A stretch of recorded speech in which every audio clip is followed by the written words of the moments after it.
Salut, nouvel épisode de l'envers du décor. Aujourd'hui on commence par la couronne du FTX Crossbow. Je l'ai complètement mangé avec le pignon. Donc je pense que je l'ai trop serré. Regardez, hop, on regarde ce qui sort. Voilà, alors, hormis de la poussière, il y a de la purée de couronne là. Donc il faut nous démonter tout ça. On va voir un petit peu niveau accès comment ça se passe. Ça n'a pas l'air des plus simples. J'ai pas regardé avant. Alors je pense que le plus simple c'est de tomber le train arrière. Donc là, petite pointe pour enlever toute la terre.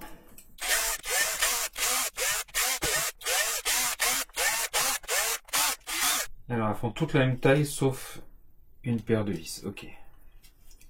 C'est les troisièmes. En partant du fond. Ça marche. Bon, je suis gonflé. Alors je pensais que ça me prendrait 5 minutes. Voilà ce que j'ai dû démonter pour accéder à la couronne. Elle est sympa cette petite machine. Par contre, trop de choses à démonter.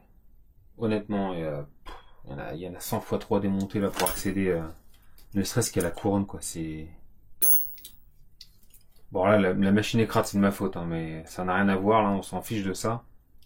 Mais là, faut tomber tout le train arrière, j'ai dû démonter une vingtaine, même plus que ça. Une trentaine, pas loin d'une trentaine de vis je pense pour accéder au truc. Il y en a 100 fois trop là, c'est abusé, franchement c'est abusé. De ce côté-là c'est pas bon. Moi pas être content. Donc si jamais les gens d'FTX passent par là, qui m'étonnerait un peu, mais bon, je trouve que non, c'est beaucoup trop compliqué dans la construction. Enfin, j'ai jamais vu une machine, je crois que j'ai jamais vu une machine aussi compliquée à démonter. J'ai testé du Obao, du Traxxas, du Arma, je commence à tester quelques marques là. Là c'est la première FTX. Honnêtement, je voulais tester le Drum Raider après. Là-dessus je dis non. Franchement, parce que là pour l'entretien, puis quand t'as une pièce cassée, alors là c'est parce que je veux accéder à la couronne et je pense que c'est une des pièces les plus centrales dans la machine là. J'avais qu'à pas la casser, vous me direz. C'est ma faute. Hein. Mais alors, c'est pas un cadeau. Le réglage du ressort là, il est facilement accessible. Honnêtement, je suis pas fan du tout là. Autant la machine est assez sympa à piloter et tout. Elle s'en sort bien sur piste. En tout terrain, c'est assez fun. Mais dès s'il y a des enfants, oui.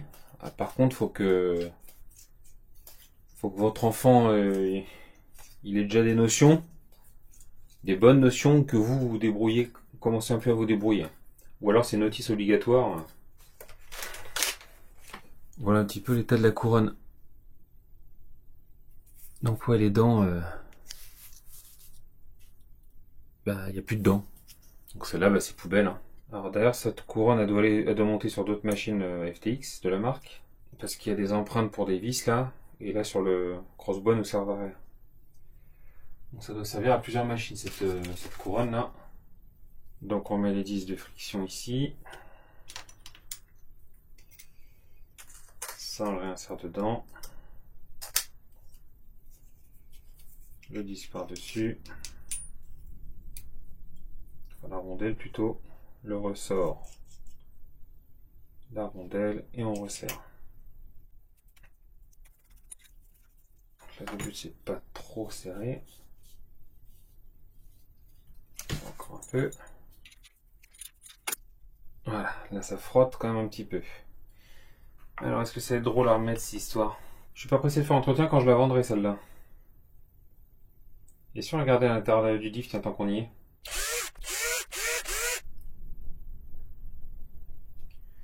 À l'intérieur c'est sec, hein. Enfin c'est sec, il y a rien ou presque. On va mettre de la 5000 derrière.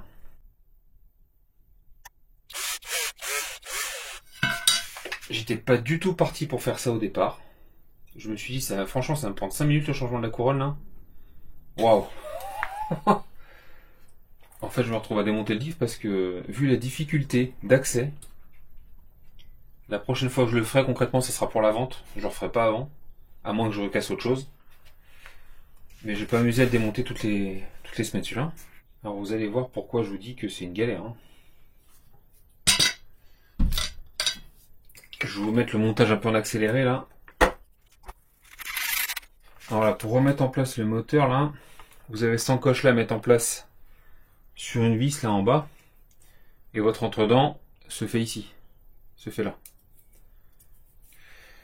Franchement, c'est pas assez simple. On va me dire oui, c'est du modisme. Je suis partagé en fait. Je suis partagé parce que bonne petite machine, c'est sympa.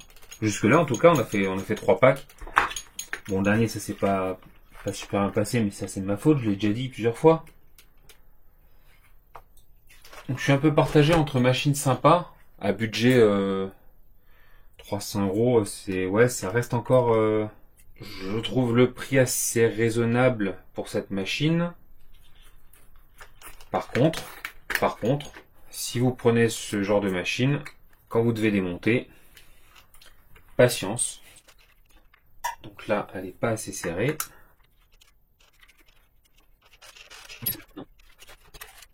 Ça force trop. Ok, cette fois on est bon. On se fait le remontage. Ah, je passe un petit coup. Là, quand je vois ça, ça me donne des boutons. On va déjà se remettre ce truc là en place. Et après les petites. S'ils avaient pu faire plus compliqué, je sais pas comment ils auraient fait en fait. Et alors là, les cardans font 3-4 mm au centre. 4 mm je pense, par contre. Aux extrémités, ils s'affinent. Ils font plus que 3. C'est étonnant. Pour gagner du poids.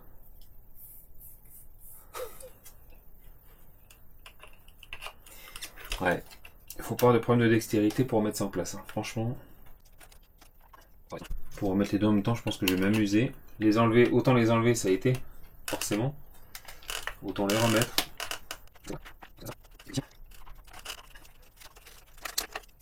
Tac, voilà. C'est revenu. On s'en est sorti. Ou pas. Ah bah non, boudin. Elle est pas rentrée de ce côté-là. Punaise. Là on y est. Donc là en gros si t'as un oublié t'es content. Là. Bon après je pourrais prendre la notice. Hein. Ça c'est serré des deux côtés. Alors, par contre ouais, ce que j'aime bien quand même. Parce qu'il y a des trucs que j'aime bien quand même. Qu'est-ce que c'est ça?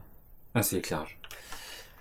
Contrairement au Ram Raider qu'on a vu chez Ludo, RC Shop 66, là les tourelles sont vraiment bien renforcées. On a vu sur le Ram Raider que ça se balade un petit peu, il y a du flex. Hein. Moi j'ai peur que ça casse. Là il y a la barre de renfort centrale qui va d'une tourelle à l'autre, plus les supports de carreaux qui sont fixés dessus et qui tiennent aileron en même temps, donc ça fait 4 vis qui tiennent ça, qui vient là. Tout ça c'est fixé ensemble, alors ça fait énormément de vis.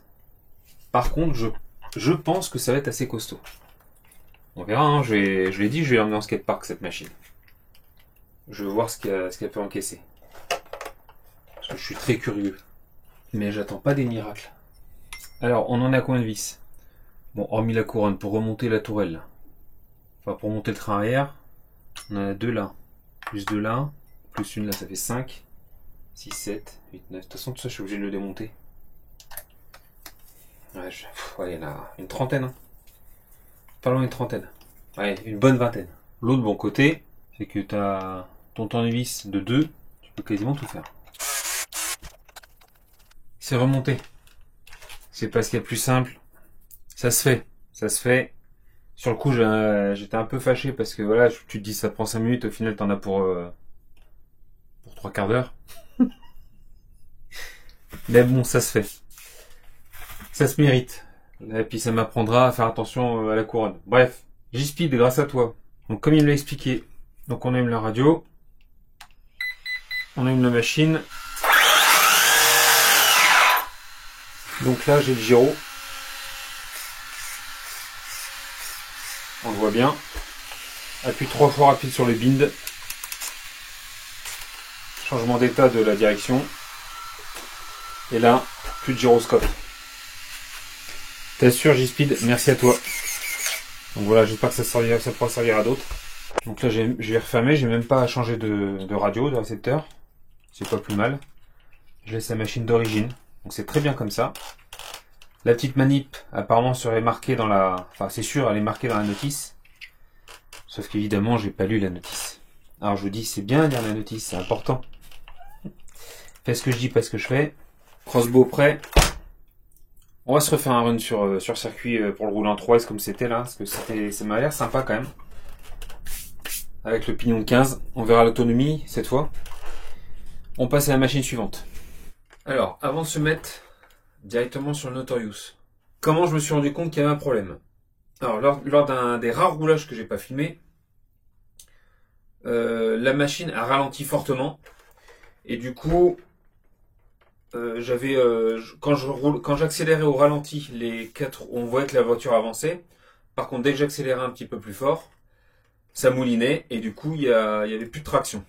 Et la première chose à faire, alors déjà, tu peux le faire avec la carrosserie, c'est tu fais tourner la roue avant et les roues arrière, voir si c'est libre ou pas. S'il y a quelque chose qui gêne, qui bloque. Et c'est là que je me suis rendu compte que j'avais un souci au niveau du diff central. J'ai regardé au niveau du centre et je me suis retrouvé avec des morceaux de plastique. Plusieurs morceaux de plastique dans le châssis. Donc là je me suis dit ok, c'est le diff central qui est mort, c'est sûr. Et puis il y a de la graisse qui a collé. On va se démonter ça de suite. Allez c'est parti, on se retire ça. Il y a de la graisse partout. Donc, je pense que le diff il a explosé. Le capot il est explosé aussi. Allez, normalement là, c'est toutes les mêmes vis. On a fait sauter tout le centre. Voilà, c'est quand même facile à démonter. Il n'y a pas à dire. Ah ouais, ça a même abîmé le support du diff là. La vache. Ah oui, il a explosé. La cage de diff a explosé derrière. Ça se balade. Alors ça, je pense que c'est parce que l'huile n'est pas assez épaisse par rapport à ce qu'il subit en puissance. J'ai vu que c'était de la 100 000 dedans, pardon. Et j'arrive même pas à le retirer le truc. Et est-ce que cette partie-là en plastique rentre ici là? Donc en fait ça bloque. Alors je vais pas passer sur le XB tout de suite parce que je l'ai pas pris. Il n'était pas dispo quand j'ai commandé. Je voulais les pièces rapidement, je les ai pris chez RC Team. Je vais retester, parce que du coup, là, je suis obligé de le casser, donc il faut que je reprenne un support en plus, là. Ça, c'est mort. Il est soudé. Ah, c'est impossible à enlever. Il est complètement soudé. Donc il va me manquer les pièces de toute façon. Impressionnant. Le plastique a fondu là. Donc du coup, ça l'a soudé. Le support rentre ici, là. Ce qui vient par-dessus, ça rentre ici. Et là, il a fondu, ça a tout soudé, il est archi mort le support là. Donc il existe en métal, celui-là je vais le prendre en métal. Je vais reprendre un support, une cage supérieure là, en plastique. Et du coup je pense que je vais en commander un EXB. Regardez ça, le diff il a fondu. Hein. Pourquoi? Parce que la graisse à l'intérieur qui est en 100 000, je pense que c'est pas assez épais pour ce que je fais avec la machine là. Donc pour tester, vu que j'ai les pièces, hop, j'ai pris les pièces du diff nécessaires. Ça c'est les amortisseurs pour l'autre. Les pignons satellites et puis ça c'est un pignon 1,5. Hop, que je mets là. Donc j'ai ça. Je vais me le remettre, me le refaire au propre, voir si j'ai tout ce qu'il faut, parce que c'est même pas dit du coup. On va tester. On va se le faire ensemble de suite. Si je m'assois, je paye pas plus cher en fait. Alors, pour la petite histoire, j'ai contacté Christophe, qui est le vendeur de cette machine, qui est pas très loin de chez moi, qui est Villers Perpignan. Donc l'ESC qui était dessus, il ne l'a pas changé. Donc c'est bien un V2. Faut une dernière génération avec la grille grise et pas orange comme les anciens. Du coup, le tableau ne correspondait effectivement pas. Il l'a pas vu si dans la boîte d'origine il y avait le petit papier fourni. Moi en tout cas je l'ai pas vu. J'ai recherché du coup, je l'ai pas vu.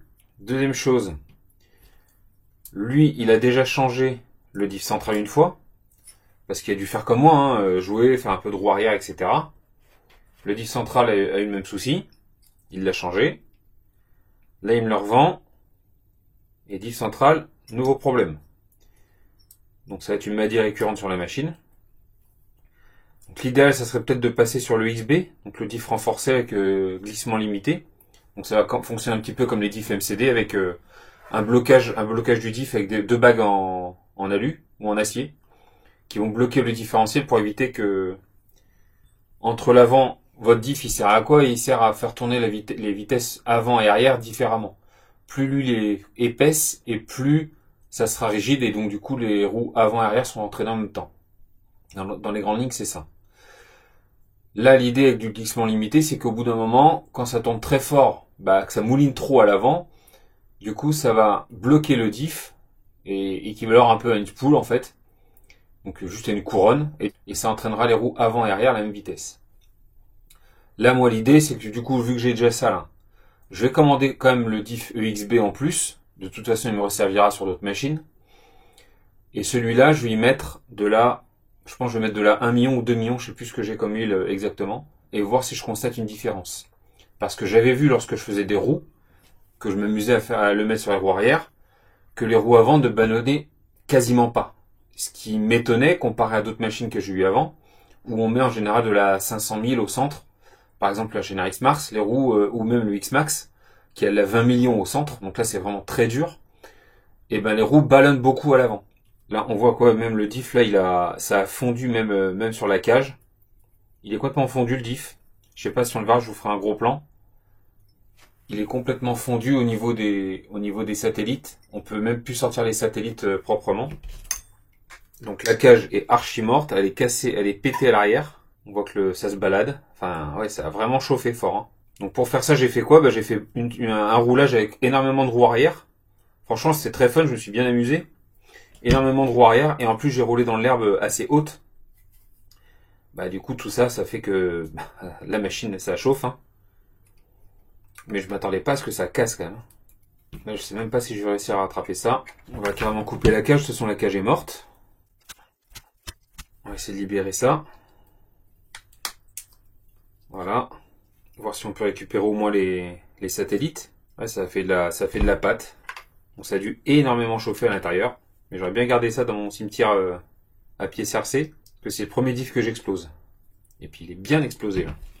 La cage elle est là, donc la référence pour la cage c'est 310 433. Après début de nettoyage, j'ai constaté qu'il y avait donc la rondelle qui était complètement vrillée là.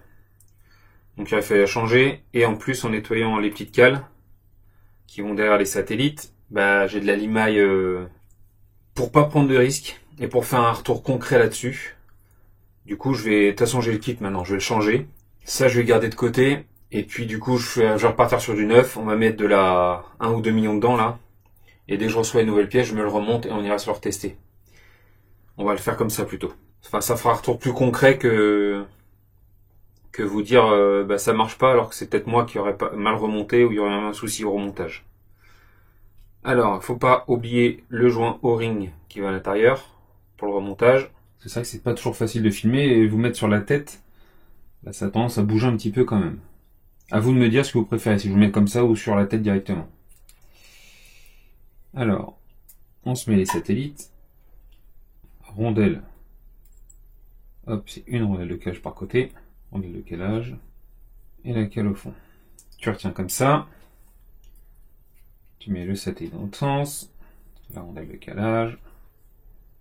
Et le guide. Donc là, il y a une forme dans la cage de diff, donc tu peux pas te tromper. C'est l'arrondi, le côté arrondi vers le bas. Et là. Voilà, là c'est calé. Et là ça tombe bien, on est bien. Deuxième côté. Donc la petite gorge et un méplat. Celui du dessous vers le bas et celui du dessus vers le haut. Pour que ça s'imbrique l'un dans l'autre, que ça bouge pas. Même opération.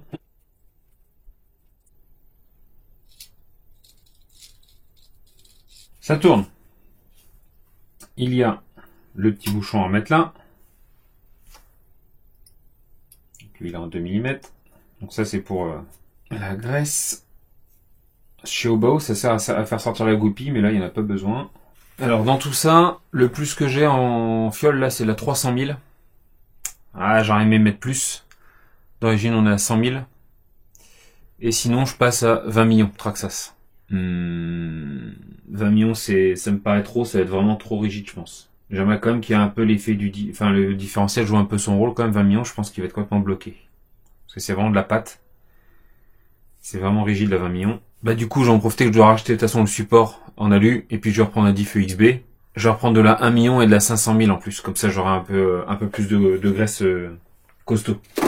Je le laisse comme ça pour l'instant en attente, le Notorious. Je ne referai pas une vidéo dessus, hein, vous avez compris le principe. De toute façon là le diff est remonté. J'ai plus que là, hop, on va pas l'oublier, le planétaire à mettre comme ça. Remettre la graisse dedans jusque en haut des croisillons. Remettre ça en place. Revisser, remettre en place. Donc voilà, il y a plus grand chose à faire. Le plus gros est fait. On va remettre les vis neuves avec. Hop, on va le mettre là-dedans pour pas le perdre. Je vais le laisser avec le Notorious. Les petites vis, je vais les garder de côté. Et puis on se retrouve dans un prochain épisode de l'envers du décor. Bonne journée à tous et bisous caresses, salut.